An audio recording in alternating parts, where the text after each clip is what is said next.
Sonam instruction दे रही थी और सोनम के जो इंस्ट्रक्शन मिल रहे थे उसी को राज आगे फॉरवर्ड कर रहा था। तो निश्चित तौर पर इस पूरे मामले में राज जो है वो एक बड़ा मोहरा जो है वो बना है, ये कहा जा सकता है। जी स्वाभाविक रूप से। लेकिन शैलेंद्र, जो कुछ तथ्य अब तक सामने आए उसमें ये जाहिर हुआ है कि सोनम ही इस पूरे मामले में, चाहे वो मास्टरमाइंड कहा जाए या फिर इस पूरे मामले में सबसे जो आपराधिक किस्म की मानसिकता थी, पूरी प्लानिंग उसके द्वारा की गई।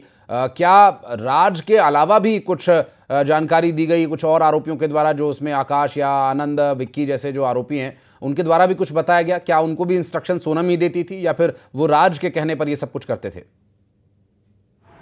देखिए मैं आपको बता दूं कि उन तीनों को इंस्ट्रक्शन देने का काम सोनम करती थी, क्योंकि लगातार जो चैट सामने आई है या कॉल डिटेल सामने आई, उसमें साफ तौर पर ये देखा जा रहा है कि राज को सोनम जो लगातार है लोकेशन भेज रही थी कि कहाँ जा रहे हैं। उसके साथ ही जो इंस्ट्रक्शन देने का काम है वो भी किया जा रहा था। लेकिन सोनम को यह भली बात ही पता था कि जो राजा रघुवंशी है वो पहाड़ों का बेहद शौकीन है। लगातार पहले भी वो देहरादून, मसूरी आदि घूमने जाता रहा और यही कारण है कि गुवाहाटी से शिलोंग जाने का प्लान बनाया गया। और एक प्लान नहीं, कई तरीके के प्लान बनाए गए थे कि अगर ये प्लान सफल नहीं होता तो दूसरा प्लान कैसे काम किया जाएगा। जिस तरीके से जो जानकारी निकलकर सामने आई कि सेल्फी लेने के दौरान धक्का देने का भी प्लान था अगर ये लोग सक्सेस नहीं होते हैं। तो इस तरह के कई प्लान जो है वो सोनम की तरफ से बनाए गए थे। तो इसमें कहा जा सकता है कि सोनम पूरे इस मामले में मास्टरमाइंड थी और वही जो है इन सबको अपने अनुसार चलाने का काम कर रही थी, चाहे वह विशाल हो या फिर आकाश हो या आनंद हो। इनको सीधे तौर पर वो इंस्ट्रक्शन तो नहीं दे रही थी, लेकिन इंस्ट्रक्शन जो है वो राज के माध्यम से ही जा रहे थे। हालांकि विशाल को वो पहले से भी जानती थी, तो राज और विशाल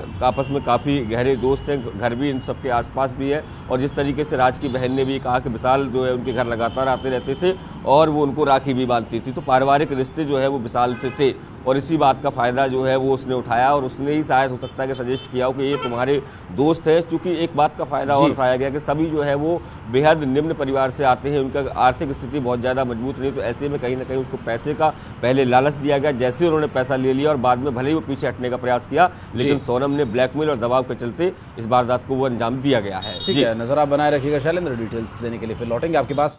बहुत शुक्रिया फिलहाल आपका इस पूरे मामले पर जानकारी देने के लिए। और जो हालात बने हुए हैं, जिस तरह से खुलासे हो रहे हैं, अभी कुछ और परतें खुलकर सामने आना बाकी है, उस पर भी रहेगी हमारी नजर लगातार। लेकिन उससे पहले बढ़ते हैं आगे 88 जिलों के 88 अहम खबरों पर। फटाफट अंदाज